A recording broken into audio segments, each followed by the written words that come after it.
Ladies and gentlemen, members of the jury, members of the Roll the Tape film crew.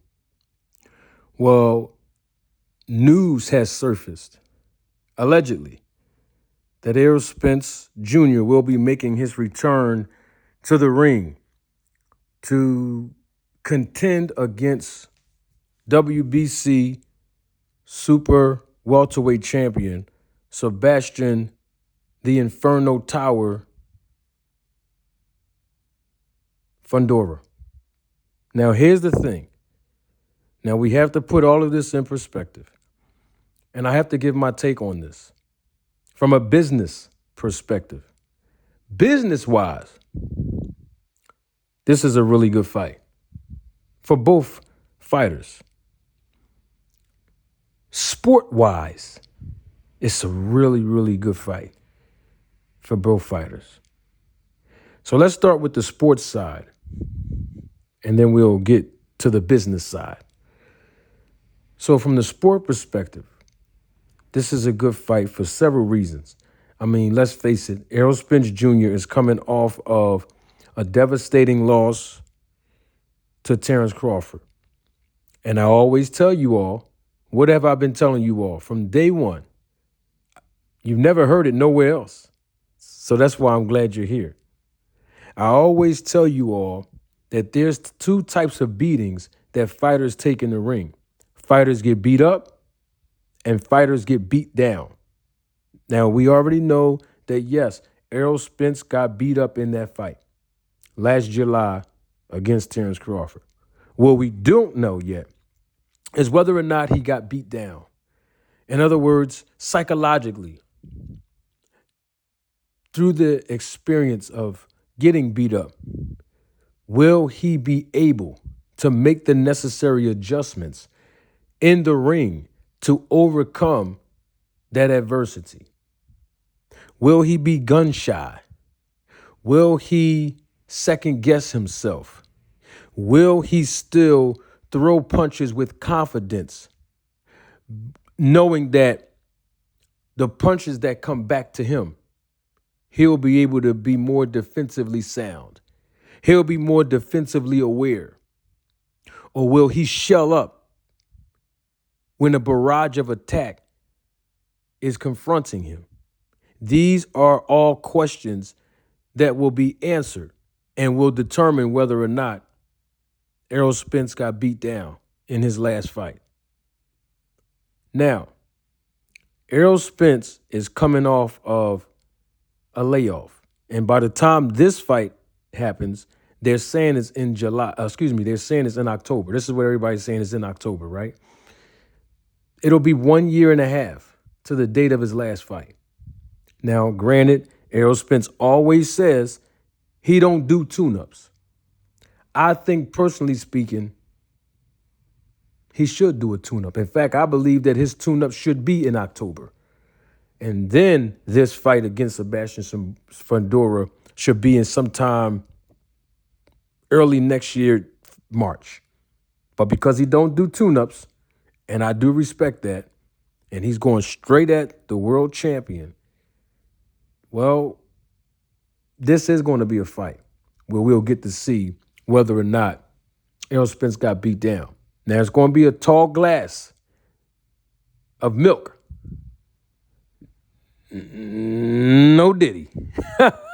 That was for the young people. But there's going to be a tall order for him to compete one and then win two against Fundora, because Fundora's coming in this fight. I believe he has a 5-inch reach and a 5-inch height advantage over Spence. And there's another factor. Fundora is a southpaw, right? And we've seen how Spence deal with southpaws in his career, right?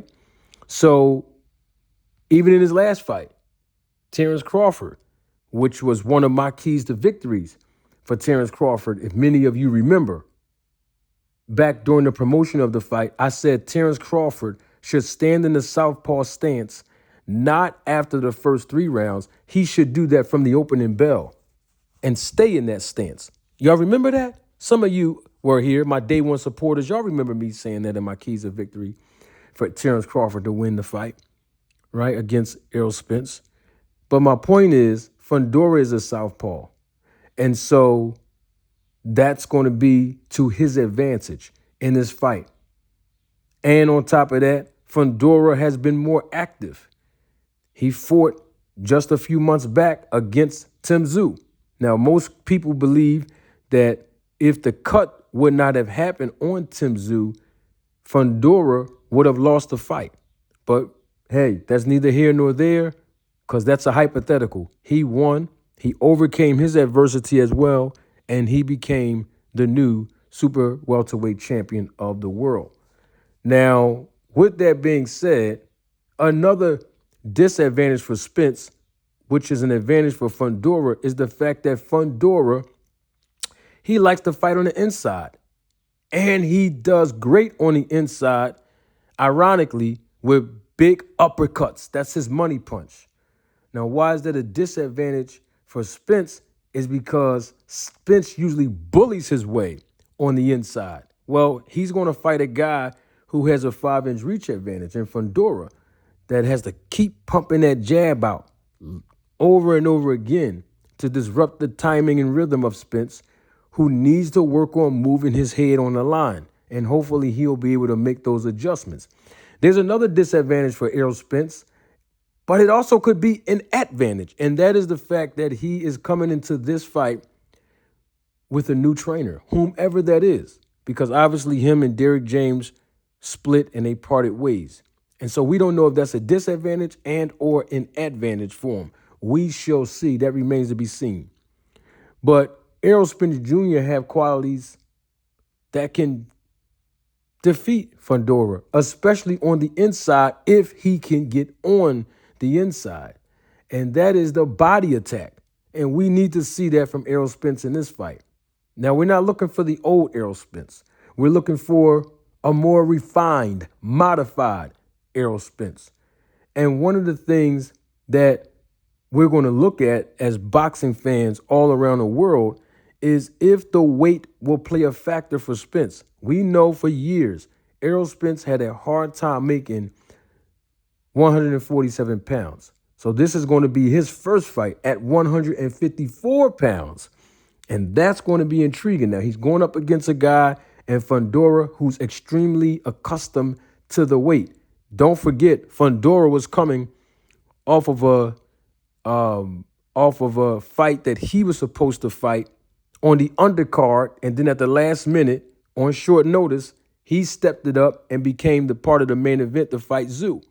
All right, and of course, he lost in his previous fight before the Tszyu fight by getting knocked out by a guy that's on the snack program. So wait, Errol Spence and Fundora both have something in common. They lost by either knockout or TKO by two guys that was on the snack program. I just wanted to throw that in there real quick. So, Errol Spence, we're looking to see how he fares in this fight. This is going to be a good fight, sport-wise, for both men. Now, let's get to the business side of this. That's what you came here to get, the business perspective of this. Why is this a good fight for both guys? I'll tell you why. Because Errol Spence always had dreams of moving up in weight, and then for him to be able to move up in weight and possibly capture another world title. Business-wise, that's awesome because it makes him more credible in the division. It makes him more marketable when it's time for his representation to go to the network of Amazon Prime and say, hey, the price of yesterday when Errol Spence was not a champion is not the same price today if he becomes champion, because obviously there's got to be an increase in his purse as a world champion. And one of the ways that that could be justified in the negotiations is that the sanctioning body is going to take 3% of his purse. So that is something that needs to be put into this equation when we talk about the business of it. Also, fighting someone of Mexican descent in Fundora. We know the history between black or African American and or Mexican American versus each other in the ring. It's good business all the way around the board. From Fundora's business wise, this is going to be his biggest payday.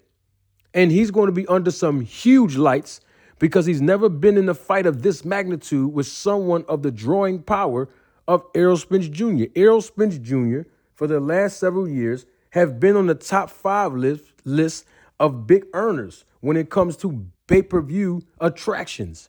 Okay? So it's a big payday for both guys. The return of Errol Spence, the defense of the title of Sebastian Fundora, both guys getting in the ring, respecting the fact that they are representing their countries. And all their fans are definitely going to show up. And also, I have to say this because this is equally as important when we talk about the business perspective of this, the business side. If they do have this fight in Texas, and I'm not talking about in Houston, I'm talking about in Dallas, Texas, Arlington to be exact, the AT&T Stadium. Texas has a huge population of Mexican Americans. Great fan base when it comes to boxing. And of course, that's the hometown of Errol Spence. This don't get no better than that for both fighters to maximize their earning potential when we talk about the business. And we talk about the sport. So many advantages for both guys, more so for the more active fighter in Sebastian Fundora. But of course, Errol Spence don't do tune-ups. But he's coming off of 2 back-to-back layoffs, even before he fought Crawford. So we will see. And a new trainer. So we will see. And he's fighting a guy who has a 5-inch reach and 5-inch height advantage. We will see. And he's fighting with a new trainer. So we will see. So from the sport and the business perspective, for both fighters to get in the ring, I think is good. And I got to leave you all with this because this is important. Good representation in this business is priceless. You've heard me say it time and time again. And that quote, that slogan that I invented is predicated off of the foundation of this channel. Because Fundora has good representation in Fundora have good representation in Samson Lukowitz, his promoter. Y'all know who he is, right?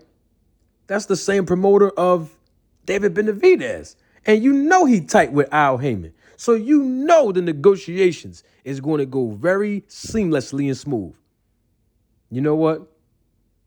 I'm doing way too much talking. Don't take my word for it. Roll the tape.